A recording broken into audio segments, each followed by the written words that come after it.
Hello and welcome to the full version of Dead by Daylight. We are just waiting for our victims to join. I've played quite a few rounds tonight, and I've tried out all the new killers, you know, the Wraith and the Hillbilly, and boy, they are definitely a different experience than playing as the Trapper, and in a way that's really fun. I might never go back to the Trapper after playing these two characters. Just the fact that they have abilities that actually can massively change up the pace of the game is great.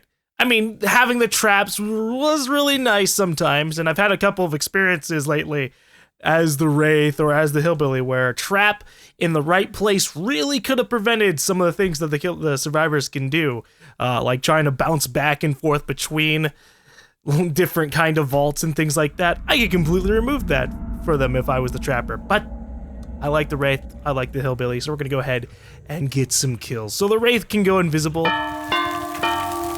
As he goes invisible and as he uncloaks from being invisible, he makes a lot of noise with the bell. And he also has to uncloak before he can actually attack anyone. He cannot just straight up kill them from this state. But boy, can you uncloak real quick once you're on. Oh, I didn't even know someone could do that. Once you're on someone.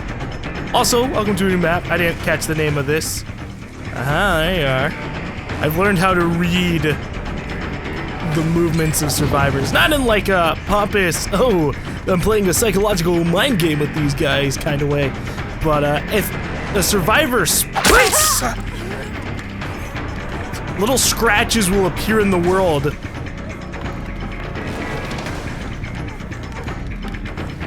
In order to allow you to find them a little bit better. Okay, we can't have this. We're getting rid of that permanently, so she can't use it anymore. And gotcha! Alright. There's gonna be a lot of moments where I'm kind of focusing down on trying to kill these survivors. Some of the survivors I've encountered have been very annoying to handle, like excessively so. They'll spawn in with a med kit, and then as soon as they make any kind of way to escape, boom, they're back to full health, or they heal all their buddies. And you're like, oh, it's okay, then I'll just keep an eye out for them. And then you find them and they start like exploiting the shit out of the map in a really frustrating way. Because there are just some parts of the maps where like they can vault over a thing, climb up a staircase. If you chase them up the staircase, they can vault over a thing and drop back down, and then it's just, it's a fucking mess. So unless they make a killer that can shoot little darts at people and slow them down if they're staying in their line of sight too long, yeah, that's not happening. We actually have a couple of people who are playing a little bit differently than most of the people I've encountered. They're actually solving generators rather than trying to save this person. So I might have to go and kill them, but every time I've like left a survivor in the last 5 games I've played, somebody comes up and saves them. And then suddenly, I'm sitting there with a survivor not killed, completely healed up because of, say, those medkits I was talking about. So no, screw that. We'll let this person die. You saw how annoying they were being. They also have a medkit. I believe I saw one, so I'm gonna allow them to get this because as soon as I kill one survivor, I've technically won. It straight up tells you victory. So we're just gonna body camp. I don't like body camping. It's a little bit mean because it guarantees that the person's gonna die. Somewhat, it guarantees that they're gonna die. I've had a couple of people exploit the shit out of the fact that some of the animations take a really long time to solve. In a way that can be a little bit ridiculous. I just saw a guy back here. Yep, there he is. But, like, there are people who will run past you to the hook, get hit, and while you're going through the blood-wiping animation that happens once you've hit someone successfully, they unhook the person and book it, and then heal themselves. And that's... that's sketchy as hell! That's really fucking annoying that people can sit there and be like, oh well, you hit me, but I don't care. Boom, I've saved my friend. So we're gonna see if we can get 2 kills. They are focusing these generators hard. And for whatever reason, this guy is outpacing me. I don't know if it's lag. We can see him kind of stuttering around a little bit. But we got him. Even his animations are fucking being janky. Alright. We got him. Is there a hook super nearby? Not really. There are a couple over there. He's not even bothering to struggle. I'm fine with this because the fact that they have pretty much all the generators up already and the time it's taking me to kill one survivor, I'm not gonna really bother to super chase them down. I'll like pop my head out and spook them a little bit, make them know that I care just a little bit, but I want the survivors to guarantee to be dead. Not all of them, just some of them. I like how some people, we saw that the first person we killed, they just kind of like kept spamming their move, like the attempt thing, without fully actually going into the attempt, and that's kind of funny. And so we saw him slightly doing it as well, but now he's actually struggling, so whatever. We're gonna go ahead and cloak. Even though, like, if somebody goes up to start saving him and I'm still cloaked, he's pretty much guaranteed to be saved, but at the very least, if no one's coming to save him, this gives me a good advantage. Because I can kind of sit up here, keep an eye on things. They're probably, out of all the generators that I can see, they're at that generator in the back. These guys are ruthless. They don't give a shit. There they go. Oh, here's a person.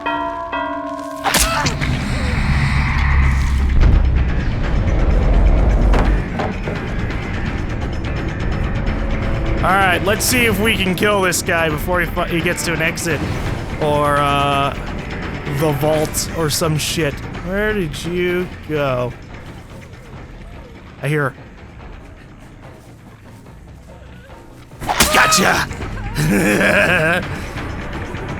Okay, so their friend's gonna escape.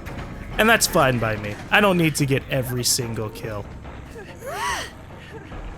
I just need to get most of them. Oh, and because his friend left, right over there too, boop, you instantly die. Not even a chance. That is a tragedy. So that round didn't go as well as some of the other ones I've had, but that just goes to show you what happens when you have survivors who are on the ball. Sometimes, from what I've seen, it seems like all the rounds where I've killed every single person have been rounds where, oh wow, I lost a notch for not getting all these other ones? Wow. Okay, well, you know, that's fine. I don't really care too much about the killer rank. I'm mostly gonna be playing this game, hopefully with friends, maybe sometimes in public. We're playing public first, that way I can at least show some of these. Hold on, let me look at what their perks were. Let's see, your movement speed is increased as soon as the exit gates are powered. That wasn't really something to help them. Get notified when the killer is looking directly in your direction and standing within a 12-meter range. While Spine Chill is active, skill check trigger odds are increased by 10%, with success zones reduced by 10%. While Spine Chill is active, repair. Okay. And about this one. Unlocks ability to sabotage without a toolkit at 40% the normal sabotage speed. Holy crap. Some of these perks are pretty ridiculous. Footstep marks stay visible 2 seconds less than normal. Oof. Yeah, we're encountering people who are like higher and higher level. This is one of those games which kind of, as you progress, you get some pretty ridiculous stuff. Like even if I look at my loadout right now, if I look at some of the add-ons I can have, you know, grant a boost to movement speed for 1 second after reappearing. Grant a movement, that's the same kind of thing. Although this one's longer. That's funny, considering that this is a rare and this one's an uncommon. 1.5 seconds after reappearing. 1 second after reappearing. Yeah, that's definitely... I feel like... I don't know if I'm reading this wrong, but I feel like this one's the better choice. But we're not going to be using those. I'm going to save those for torturing my friends. I don't really care too much about super losing in this. But man, some of the higher level survivors, they're running around. They have med kits or tool kits from the get-go. They're like solving all the generators by the time you've even found and killed one person. It's like, oh. And so, it's different. It's different. Yay. we have more of our victims. Maybe in the next round I'll play as the chainsaw guy. The chainsaw guy is pretty ridiculous, but I'll explain him more as we play him. I haven't won every single round as the chainsaw dude because the survivors, a smart survivor can fuck with you no matter what character you are. Just those people who do mad jukes in the most frustrating kinds of ways. The ones where even if you're like trying to play smart, there's not really much you can do except leave them to their own devices and wait for them to maybe go for a generator or something. That's how I've gotten a couple survivors. If they're the ones who exploit the maps to a ridiculous degree, say fuck it. Fine, I'll go after someone else. And then boom, suddenly you're hanging through their buddies and they're like, oh shit, I guess I should actually go help. All right, this is gonna be interesting. For some reason, they are using the Dark Mist offering, which might help them slightly, but more than likely not. Because as soon as people start sprinting around, I can just follow the scratch marks on the ground. And because I am the Wraith, I'm already hard to fucking see, so that's kinda not gonna work entirely in their favor. So we need to kinda walk around. This is what I do every time I've played as the Wraith. I cloak immediately at the beginning, and then begin my hunt.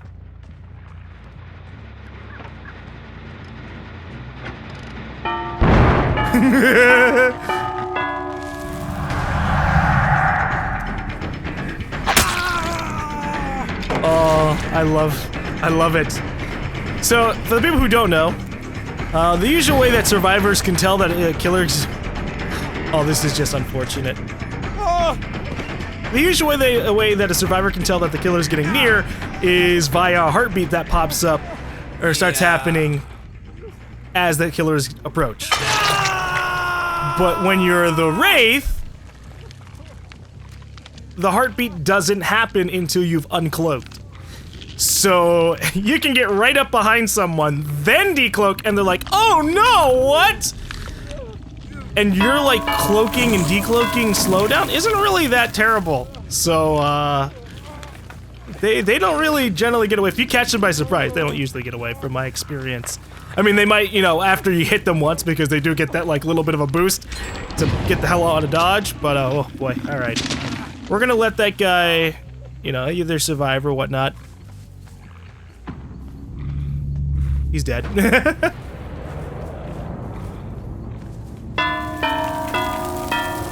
Because we need to go kill other survivors.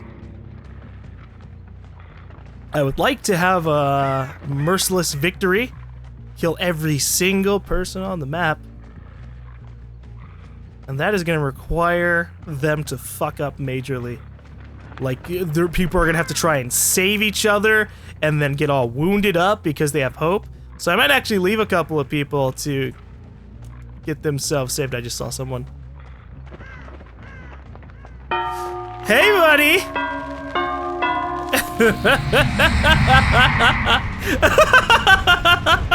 I love it, man. I really love it. I think he has a flashlight. Flashlight's not gonna save you if you never use it. He's not even turning around.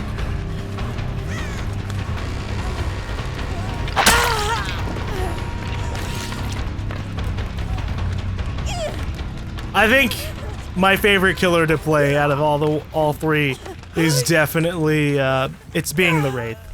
I really do just love uncloaking up on people. Holy shit, that is dark. Oh my god, I'm gonna fuck with people. Hold up. Okay, first off, we're gonna hang this shit. Oh, she didn't get put on the one I wanted to. We're gonna cloak, and we're gonna let people try and come down here. Save her. There's actually someone upstairs right fucking now. The mist is so dark right above the hole that I can just sit here and wait for someone to show up on the staircase and then immediately start uncloaking. So unless they're in a Skype call or TeamSpeak together, which is a possibility, you can't matchmake in a group, which is smart, That would suck if like you constantly went against like four people who are constantly communicating with each other and telling you because you can't type in-game and you can't voice chat in-game. And so that makes it so, it's a little bit harder to survive. And I like that. I like that aspect. Not when I'm a survivor, but when I'm the killer. Oh man, I love it. Okay, so they're actually not coming for this person. They don't care. That's a terrible idea, considering that they have not been doing these generators at the same speed as the last people. The last people, fucking... I body camped one person and like 2 of the generators were up. Or at least one of the generators up. This time, only one. Only 1 and 2 are dead. 2 are fucking dead. So they gotta step their game up. I'm listening around. When you're the invisible guy, your best tool is to just have ears. Because people can't hear your heartbeat, but you can sure as hell hear them fucking around with shit. That generator that you're near, don't hear anybody messing with it. Of course, you still have to get pretty close to the point that you might as well just be looking, but it helps if it's like behind a tree or something. What are these fucking people doing? It's like they're not even trying to solve the generators. I've had a couple of survivors who do that. There are people who hide in the corner of a map and let the other survivors try and solve things. So that way, if they're the last survivor, they can just go into the trapdoor, which I think is really fucking bullshit. Yeah, I mean, there should be something forcing them to eventually work with the generators, because doing this is, it's inane. But, you know, whatever, fine, let them do their thing. At the moment, there's 2 of them, so they can't go into a trapdoor. And you actually do have to solve at least 2 generators, I believe, before a trapdoor opens up anyways. So in this particular instance, if I get one of them, the other one's just gonna have to sit there on the map panicking. Where are these fuckers? I could also be listening. Oh, there's one.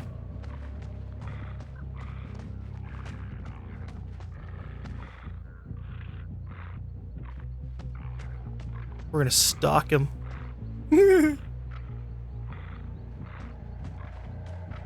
Just kidding. Ding dong, ding dong.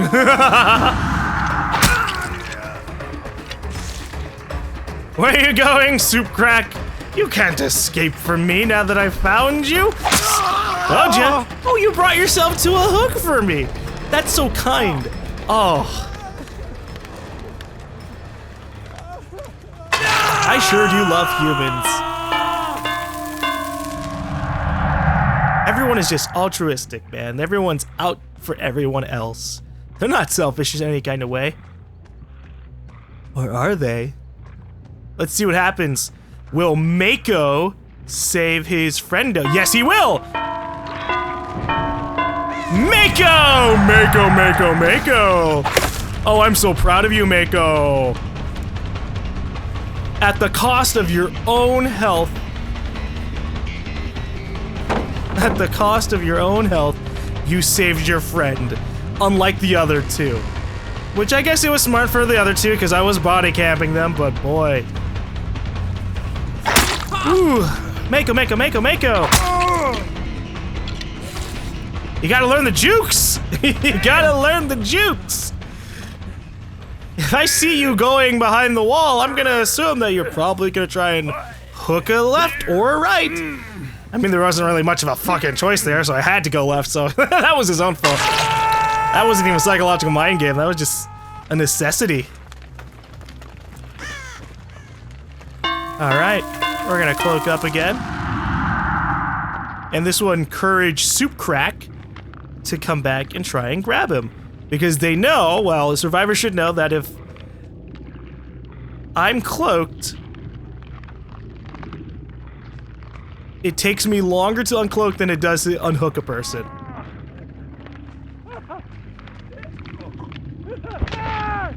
Uh-oh.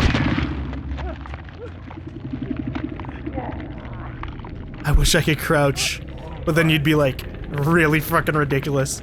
I haven't, the first couple of rounds I played in the beta, people were able to play as the Wraith, and that was scary.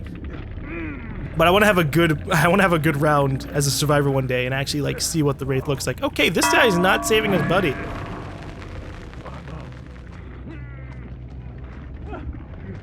Which is a terrible idea because he's currently injured, so all I have to do is walk around the map and listen for the fucking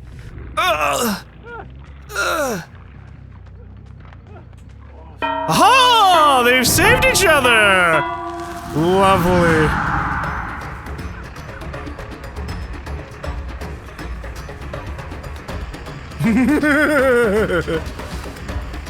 Like I said, humans are altruistic.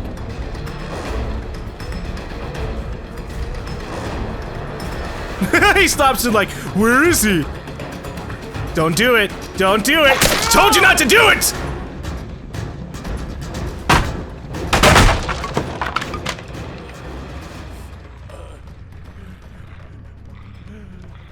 Alright, here's what I'm gonna do. I'm gonna put him in the basement. And we're just gonna kill him immediately. I was actually gonna do something really fucked up, but I'm not gonna be that mean. I was gonna put him in the back corner and basically just use him as bait to see if his friend would try to save him again. But nah, there's no point, because they only have one generator solved, and that means this guy cannot escape at all. Not until he solves one of the generators himself. Oh, there you are. I almost lost him. Get the hell out of there. I don't even know why he tried. So take notes, everybody. Just don't never go into the fucking closets. Even if you're at full health, I've heard people like make noise as a survivor inside of the closets. And it's like, what? Why? So never go in the closets. It's just a good idea. And then not only that, but also maybe sometimes don't sprint around as much. Because otherwise you're just gonna sit there and, oh look, little tiny scratches for me to follow. I'm the killer, isn't this great?